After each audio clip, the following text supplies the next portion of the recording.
how do you stay up to date on like all of the technology, running your own business? Obviously you don't work for someone that's like, okay guys, today we're going to learn how to do this. How do you stay up to date on that? Are you doing seminars and things like that? Good question. Not necessarily seminars and stuff, but a lot of the creators I follow, whether it's on Instagram, whether it's YouTube, anything like that, a lot of these people are, they're sponsored by Adobe or they're sponsored by Sony cameras or whatever it is. So, it's like their job essentially to make content about the latest and greatest stuff coming out. So I feel like we have a pretty easy time staying in the loop in our industry.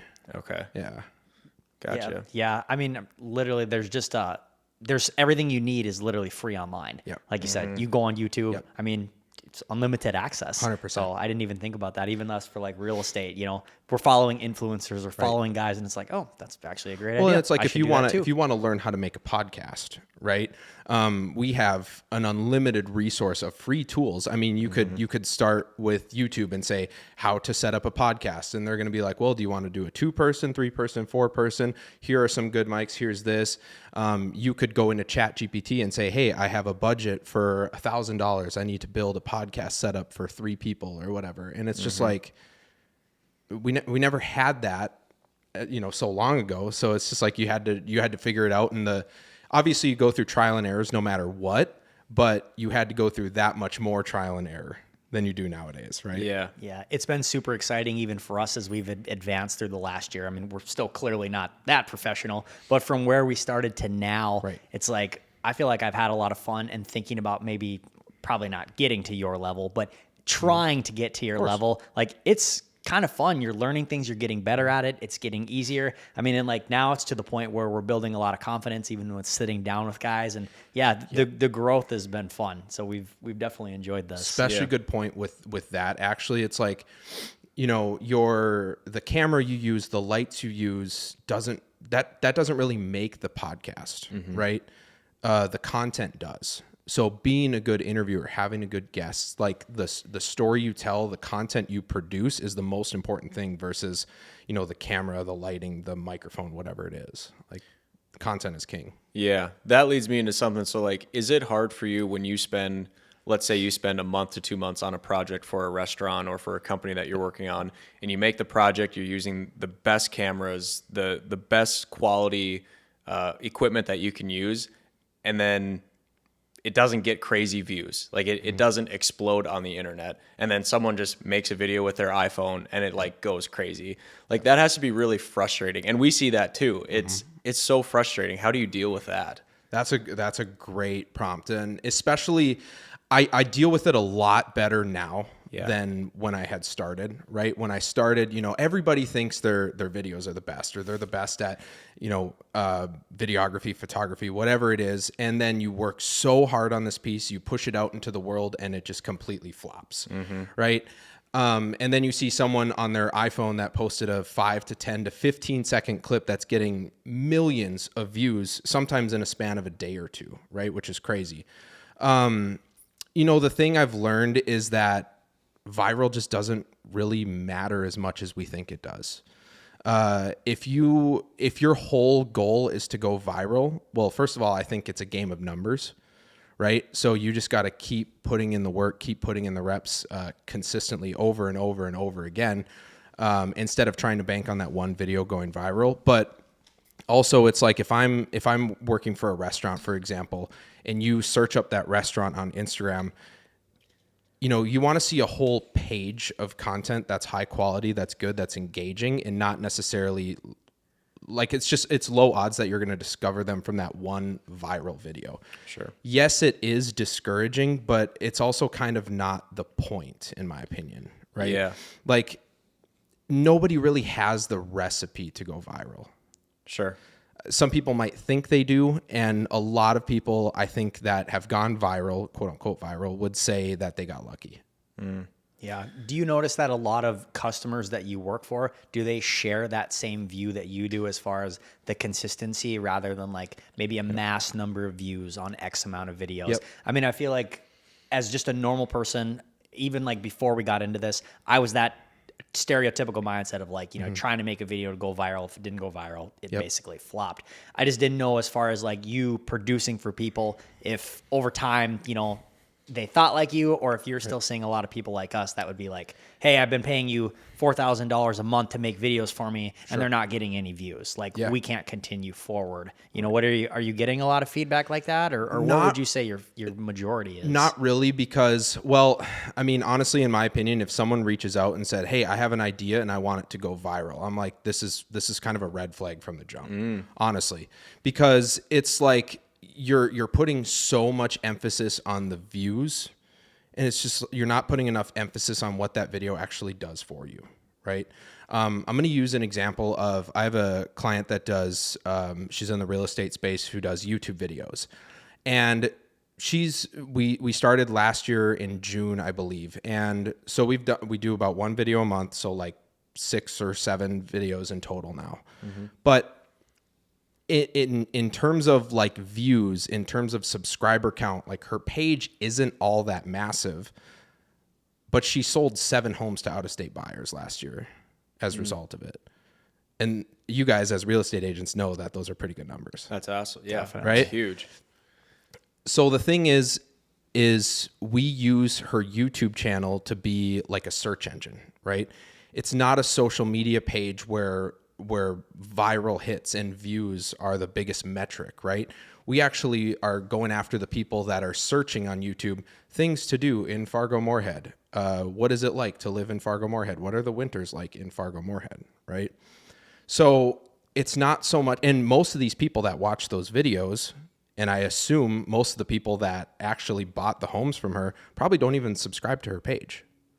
A lot of people on YouTube, most of the people that watch YouTube videos do not subscribe to the people they watch. Yeah, that's me, Right? literally me. Yep, I watch YouTube all the time. Never subscribe to anybody. Yep.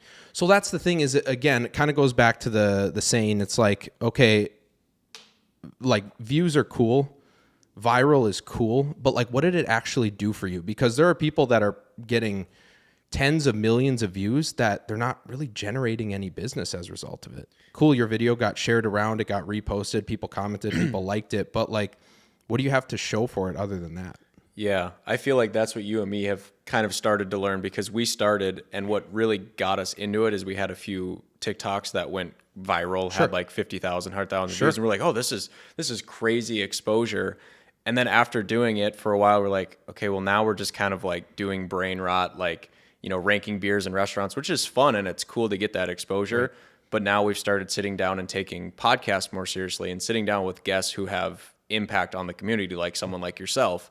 And then you're out in public and you see these people that they know you, and they're like, that's awesome that you sat down with that person. That guy's so cool. And it generates conversations.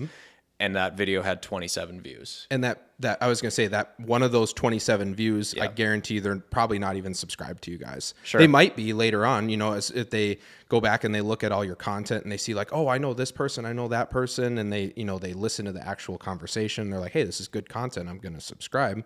Cool. But like you know, those first few discoveries of your channel, I guarantee they're not even subscribed to you, but they're watching. Yeah. In fact, I heard Kayla say that on the last podcast that you guys did with her. Sure. As she said, she's like, yeah, I got fed up of people, like, you know, the views weren't there, the comments weren't there, but, you know, people would stop her and be like, hey, I'm loving the content. And that's the thing is like, whether the metrics show it, people are still watching.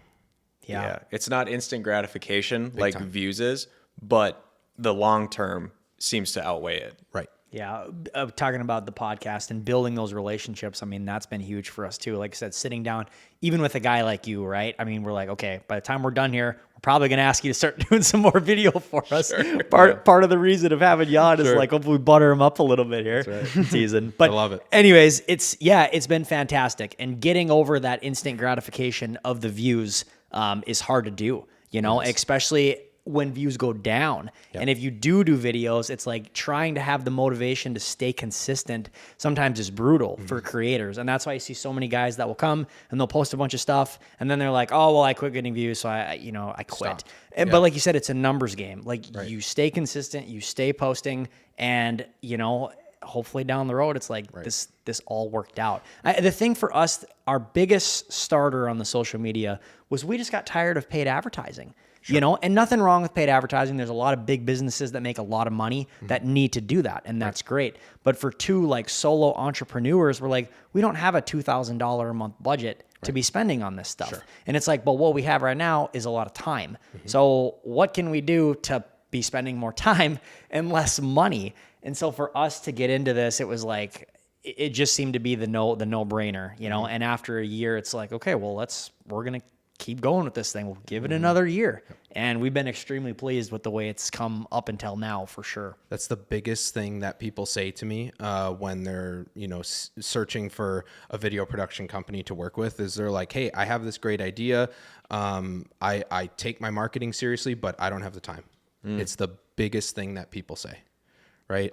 A lot of, you know, what we do, or a lot of the problem we solve, is help people get their time back, honestly. And you get to that point, and that is your most valuable thing, is time. Once you have money and you've built it, you do anything to get that time back. You have one or the other. You're a huge problem solver for a lot of those guys. Yeah. That is the big thing, honestly. I hear it every single client conversation I have is like, oh, I had this idea, but I just don't have the time. Like, it'll take me 2 hours to shoot it on my phone and 6 hours to edit it, and I just hate it by the time it's done. And I'm just like, yeah, I hear that story over and over again. How long have you been video producing for? I've had a camera in my hand for just about like 7 years now. Wow. And I played around with it a little bit in high school. I took like basic photo class and I really enjoyed it, but like I didn't do anything with it at the time. So it seems like this year you've been, well, correct me if I'm wrong, but it seems like you've been more active on social media, like for your own self. Is that something that for 26 you've been trying to do? That's why we have the camera set up over that's there. awesome. Because it's honestly like, I preach about personal brand a lot, and I felt like my personal brand is lacking. So, you know, I do a lot of client work. I work with all different types of industries, but I'm more than just that too, right? Like I don't want my page to just be client work after client work, project after project. You know, I want to put myself out there more too. And that's something, like I said, I preach to all my clients or people that interact with me about the video stuff, is like personal brand weighs really heavy nowadays. And so, that's one of my biggest goals this year, is just to post more, especially to the feed. Like I'm pretty active on Instagram stories and stuff, but I found that I think I posted 15 times or so last year in total.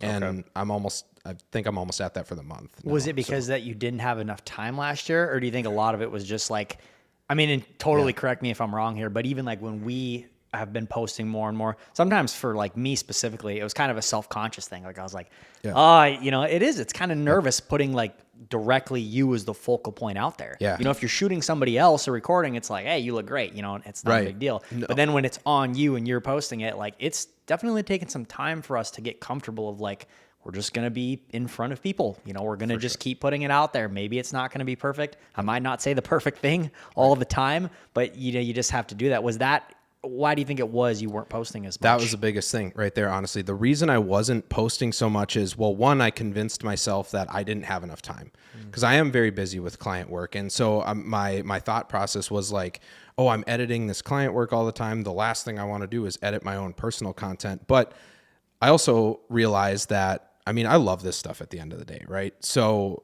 sometimes work is work. But I actually have a lot of fun editing my own stuff, because I really do enjoy this. I really do enjoy this stuff at the end of the day. On top of that, I frankly was in a spot where I wanted everything to be perfect. I wanted everything to be perfect because I live in the creative world, right? So if I put out like a short video from my iPhone, I'm like, well, I have a $4,000 camera that I could record that with. Why aren't I doing that? And it's just like in my head, if everything didn't look like it was top tier, it wasn't worth posting.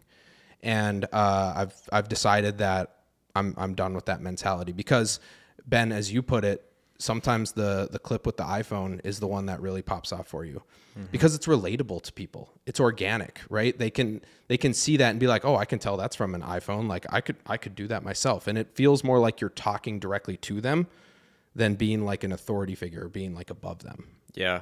I love like the videos you'll put out of you working out or like your own personal brand stuff, and you'll do cool edits, and like that's really sick. But my favorite part, you've been posting Ninja Creamy recipes. Dude, I'm making Ninja Creamy all the time now because it like, but that just, I know it's funny, but it just goes to show like at the end of the day, you should keep doing those cool edits and stuff, but you also got to do the fun stuff, just the random like, hey, tried out this restaurant, really loved it, or tried out this recipe. It's relatable, it's funny, it's cool, everyone loves it, you know? I encourage, like I said, I encourage everybody to do that regardless of like what industry you're in, because at the end of the day, that's what personal brand is. Like that's a big piece of who I am. I love the health and fitness industry. That's how I got started in video to begin with. And so me making, high protein Ninja Creamy recipes is part of who I am. That's awesome. So, yeah. The That's Ninja hilarious. Creamy is good. We got one not that long ago. I was so It's an late to every the night game. thing. I was so late to crazy. the game. It was trending for a while. I don't know. Was it a year or 2 years ago? Yeah. Something like that.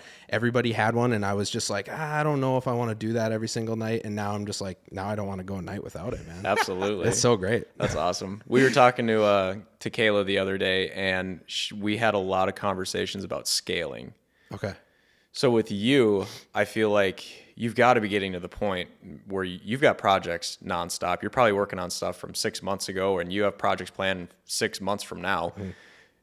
Are you getting worried about the scaling? Like, do you have to scale things back? Do you need to hire somebody? Do you need to use more AI? Like, where are you at on that? Yeah, great question. I've been worried about scaling for the past year or so, at least. Not that I'm, so busy to the point where I can't take on new clients or new projects or anything like that, because everything ebbs and flows too. Like we have busy seasons and we have slower seasons, just like any other business does. But right now I have a remote editor working for me.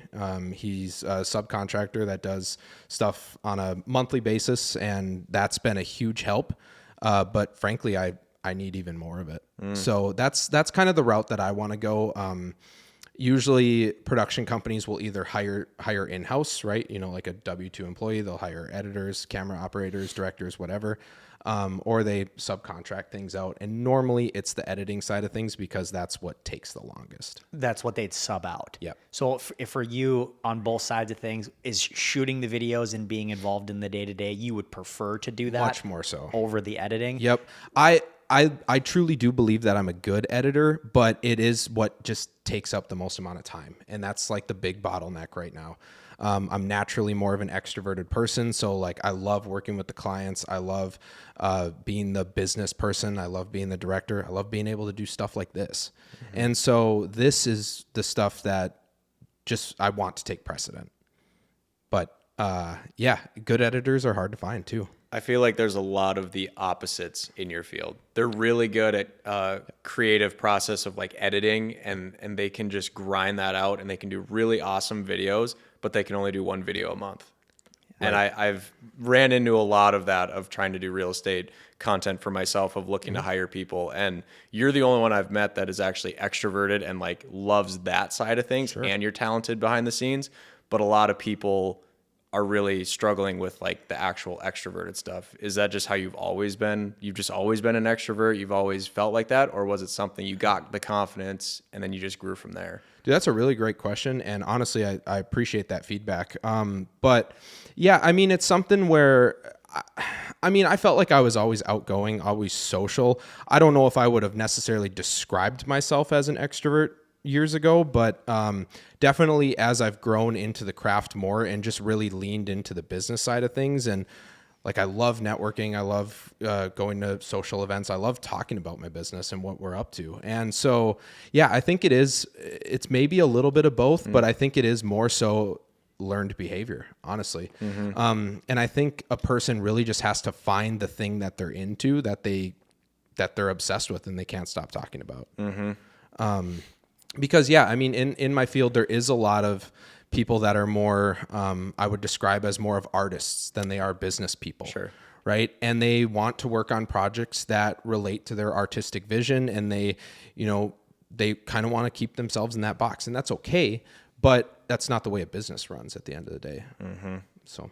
Yeah, definitely. Like I said, get to be wearing a lot of hats. Like for us, when you're doing it, and it's easy to get bottlenecked. I mean, I know for us, for a while there, when we started, we were like, okay, we can only do one podcast a month, because we just knew that the backside of that was going to take that long. So it's a universal problem, whether you're a beginner or whether you're at your stage of trying to get all those steps No matter done. what industry you're in. I mean, if you're good at what you do and you're putting yourself out there into the world, like eventually your time's going to run thin, and you gotta delegate, or you gotta, figure out what's most important to you, what you want to stay in, what your zone of genius is, and then, ideally surround yourself with people that are good at the rest of the stuff that you do. Are you looking at adding any other type of camera jobs to like what you're doing now? Like obviously you're doing a lot of like making commercials and you're making content for other stuff. Have you ever thought about, and this is kind of like way out there, have you ever thought about like doing live streaming or anything on like that side of things? I feel like I'm seeing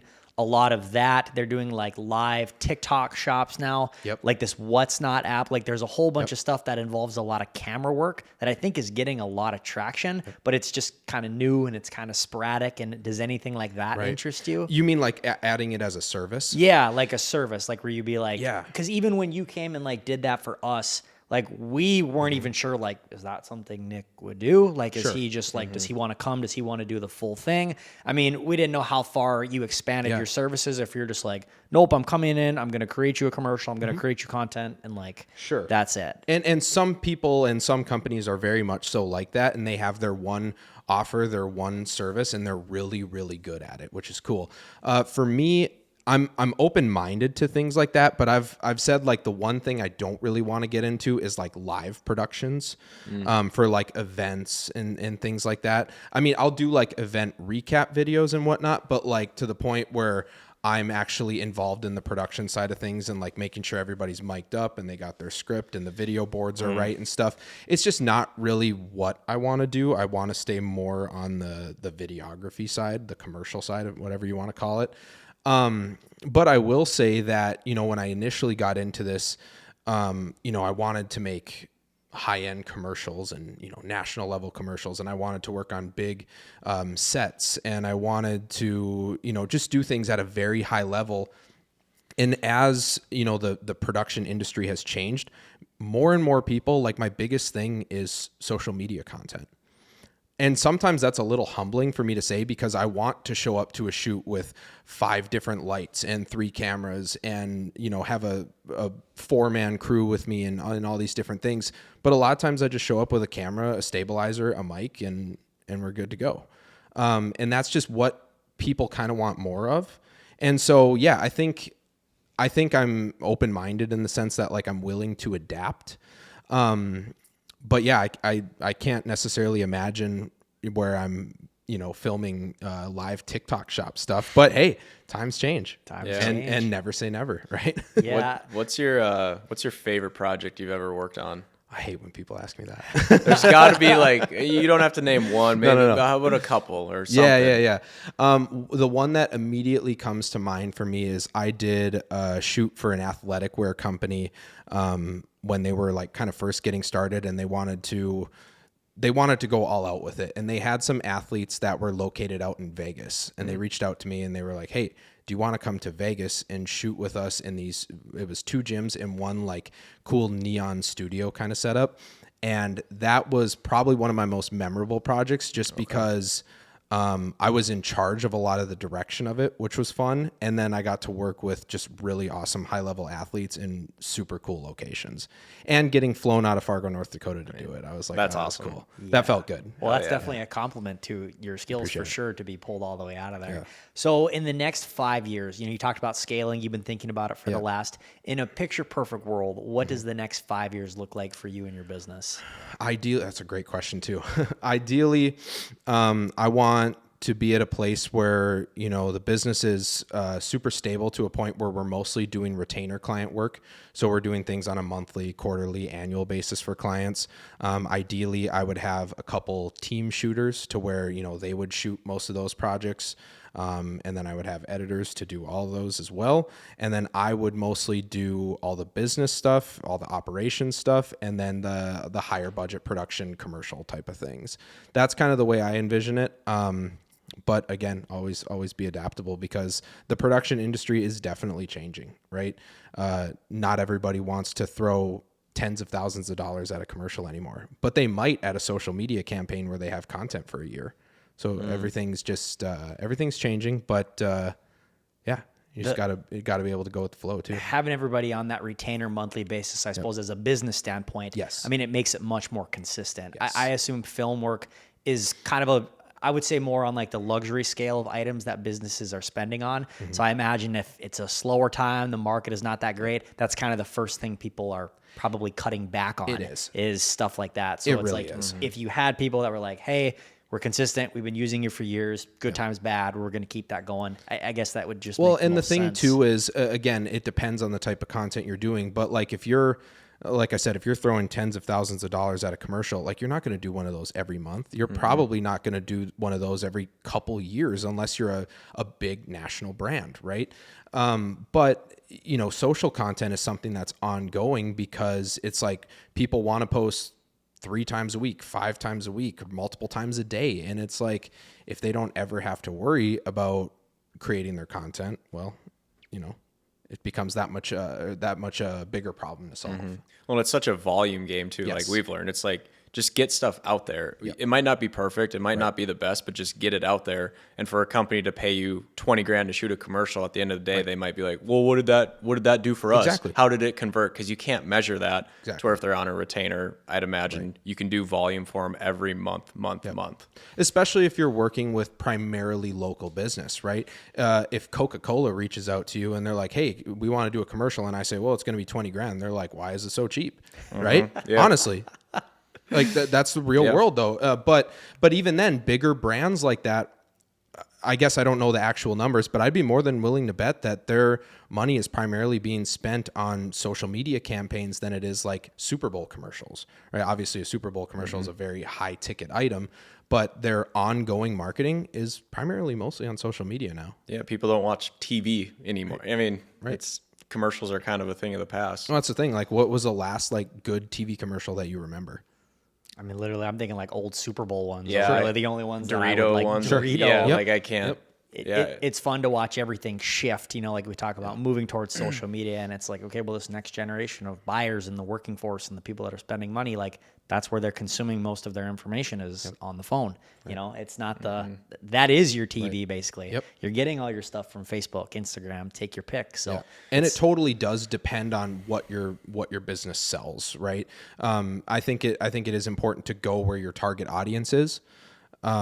So, you know, if you sell something that's very specific to, you know, like an older demographic that has money, that has, you know, multiple homes or like land or shop space or something, like, are you going to primarily find them on Instagram Reels? Probably not.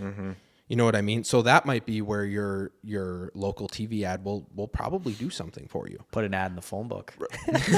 What's a phone book? Yeah, the old time. My grandma asked me that. She's like, how do you find furniture stores in Fargo? And I was like, I just Google it. Grandma. ChatGPT. Yeah, like go online. Well, but I mean, isn't there, like, where's the book? Like, it can't you just look? And I'm like, I can't believe you're actually asking me this. Are you being serious right now? Yeah, my grandma asked me, this is probably a couple of weeks ago, we were on the phone, and she goes, so you don't like pay for advertising? Like you don't put ads in the paper, you don't do local TV, you don't do anything like that? I'm like, I don't. I haven't spent a penny on advertising in my 6 years. But you know, my work is also my resume too. Where it's like if you see a cool video that this company did and you reach out to them, hey, who did your video? Oh, Nick with True North Media did. Okay, cool. Well, that's all the proof I need then, right? Yep. So yeah, it's just kind of it's interesting how things change.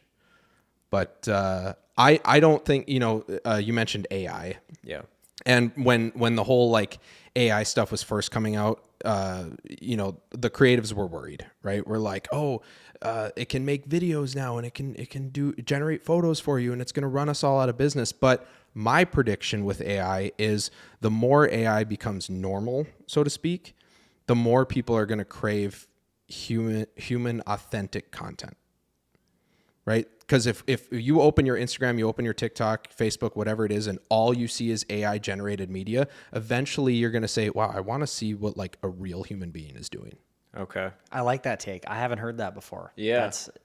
I like that. Because I mean the actual filming, that's going to always have to be by I guess robots could technically do that, but a human would need to film that. But as far as like the editing goes, you don't think AI will get to a point to where it almost does look human like? Yeah, I don't know if I would say that necessarily, but you know, at the same time, at least not as of now, AI can't read our brains. Yeah. So, you know, I'll give you an example. So I've filmed in this condo before, right?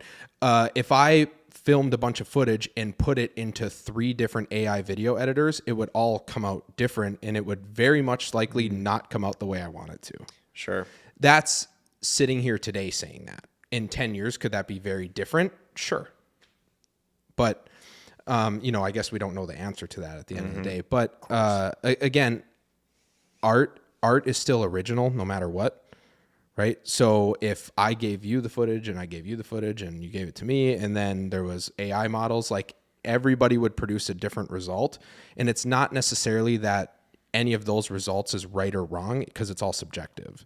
So it's just, I don't know if it's going to get to the point where it's like humanized in that sense. I don't know. Okay. I can't really predict it right now, but No, it's tough. who knows? You know, the thing with us, I mean, I just can't even worry about it, right? It's like a real estate agent, right? Like at some point it's like, okay, well, how hard would it be to type in a ChatGPT? I want to sell my house. What's it worth? What homes have sold in the area? Boom, pops up. Okay. You put it for sale on Facebook. Somebody comes, write me a contract. My neighbor wants to buy my house. Like, if anybody's job is very replaceable, sometimes I feel like it's ours, you know? So it's kind of like, well, we're just going to keep sending this thing. But I love what you said about the human interaction, though. I mean, as it becomes more and more prevalent, yeah, you're right. I mean, even now, I mean, I think AI is in such its early stages, but immediately if somebody does post something AI, or there's a TV show, right away people are like, oh, that's AI. You know, they're calling it out as like, it's being noted. It doesn't feel as authentic. It doesn't feel as real. And it's like, I think when it does come to the point that's all it is, you're right. I think that might happen quicker than we think. And obviously, I think there are certain industries that are going to be, you know, more prone to AI than others. Like the commercial industry, stuff like that is probably, you know, a lot more of that stuff is we're going to see being AI generated, right? But I think about, and I don't film weddings, but I think about the wedding industry. Like, how are you going to make a good AI wedding video? How are you going to make good AI photo? Like, you can use AI, like I'm thinking from a photographer perspective, like you could use AI to like remove people from the background or like brighten up the sky or different things like that. Like, that's cool. But how are you going to actually generate an image of a couple with AI?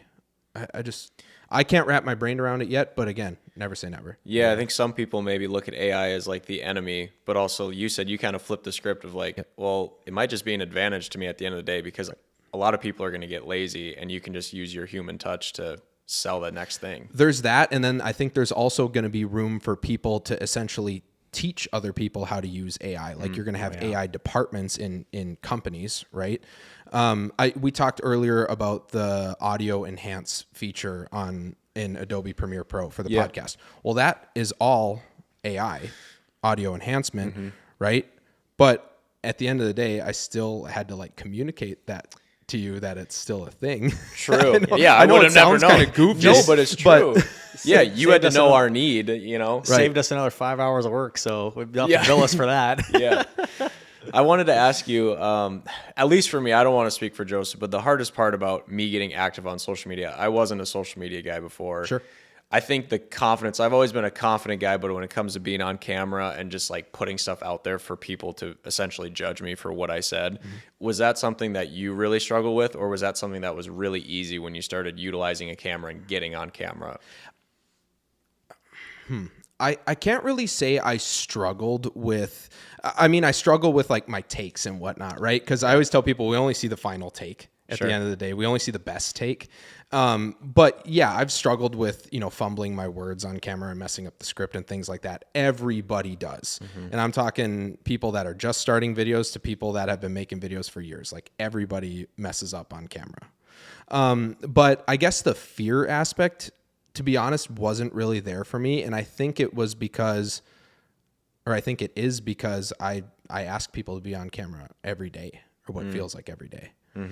And so to me, it's like, if I'm going to tell these people that, you know, they have to be on camera and they have to be the subject of their videos, then I should be able to do it too.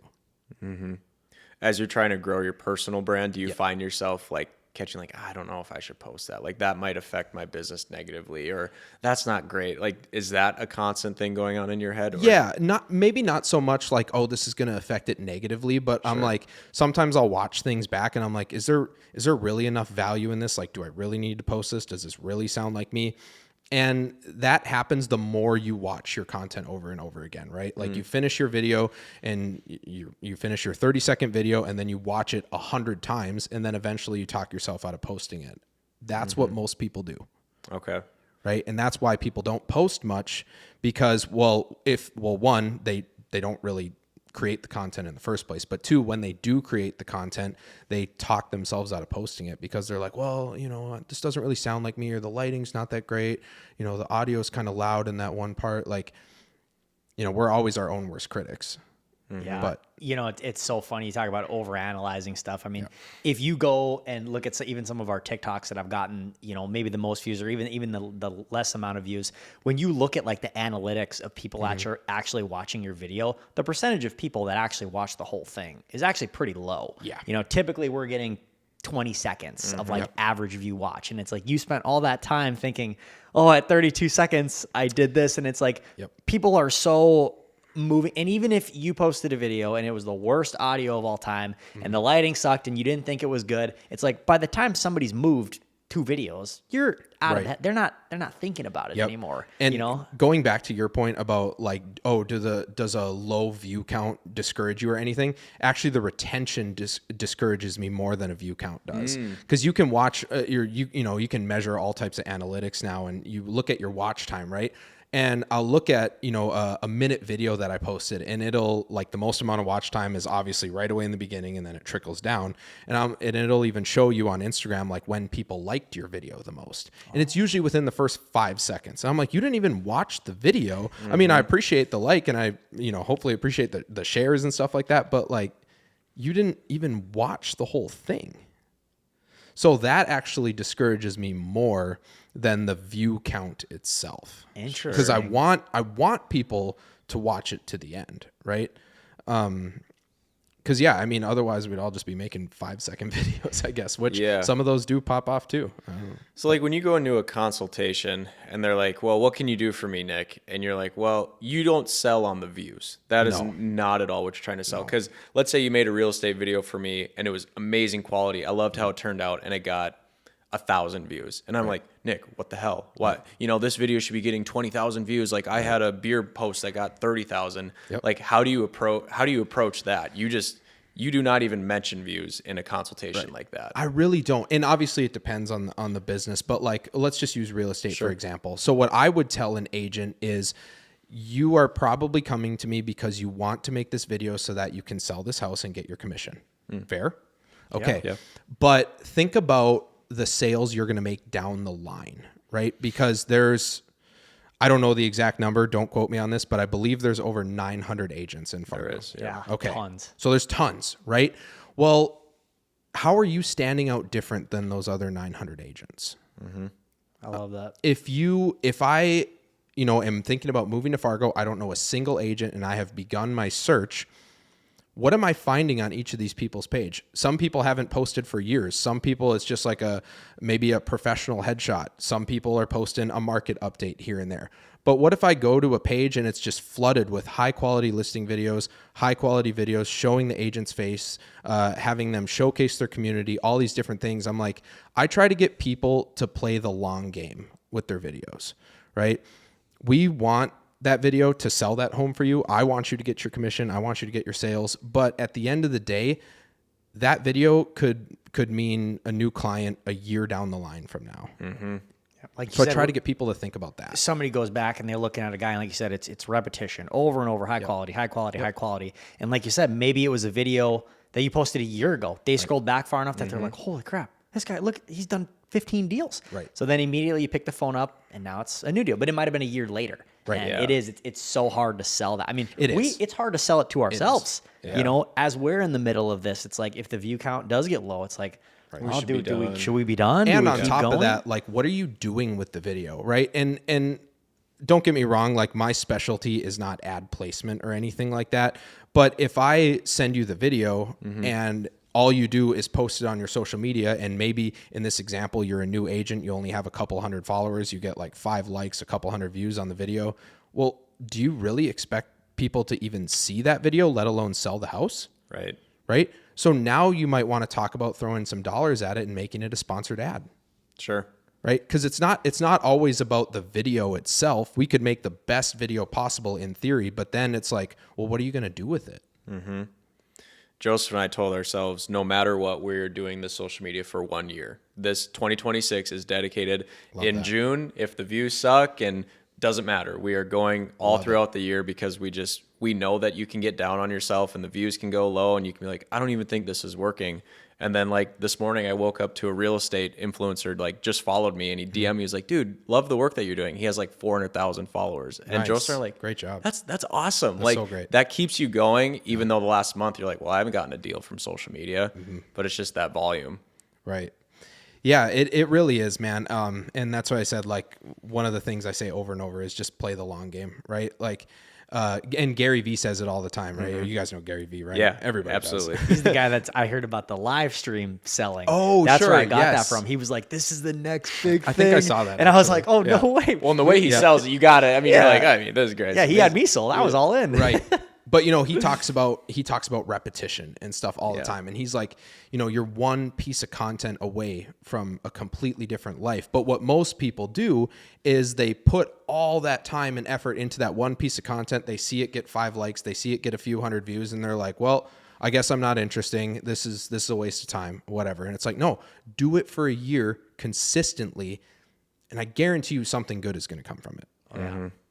Yep, Yeah. definitely. Whether it's maybe it won't even be a real estate deal, but maybe you'll meet more people that you can collab with that are going to help you on your journey. Like, something good is going to come from it. I guarantee it. I feel like more people are definitely just coming up to me in general that typically wouldn't. Like, just if I'm out at a bar or a restaurant, it's like someone that I kind of know but don't really know. We spark a conversation because they're like, oh, I've been like seeing your stuff, man. Like, great job. And it's like, in real estate, conversations are leads and leads are deals. And You're in the it's just people that business. conversion. Yeah. We are. Social media being top of mind like that is one of the most underrated things about posting content, in my opinion, because again, we obsess over the likes, we obsess over the views, we obsess over the content itself. But if you're constantly flooding the algorithm with content, people are going to be seeing your stuff. They're going to be seeing your Instagram story up at the top. They're going to be seeing your posts when they're scrolling through their feed.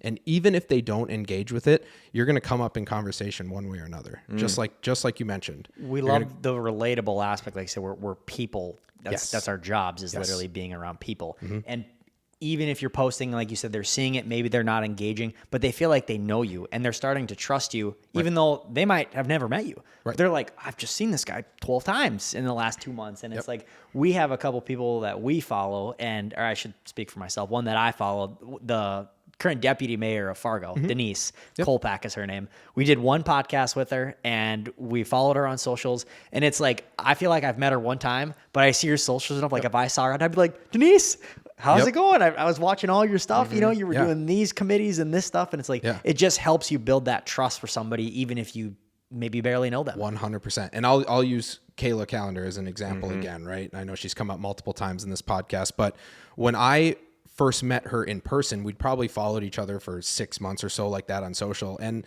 it wasn't like when we walked into the same room together, it wasn't like, oh, hey, nice to meet you. It was like, oh, how's everything been going? Like so-and-so, like we already knew each other before we technically knew each other. Yeah. It's kind of a weird world, but yeah, you run into that all the time with socials. It's just the same with you as you've been more active. Like, obviously you and me we've only met one other time this, but like, I feel like going into today, I'm like, oh yeah, it's Nick. Like, likes 100%. Ninja Creamies, likes working out, like grinds his ass off for work. Like, it's like, I don't know. I feel like we just have stuff in common. I'm like, oh yeah, I know Nick, and that's going to get you more deals. Yeah, man. Sick. I completely agree. And at the end of the day, right, it's called social media. It's not called sales media, right? Like we're there to be social. We're there to interact with each other. We're there to see what our friends and family are up to. And we're not there to just sell things and make advertisements all the time.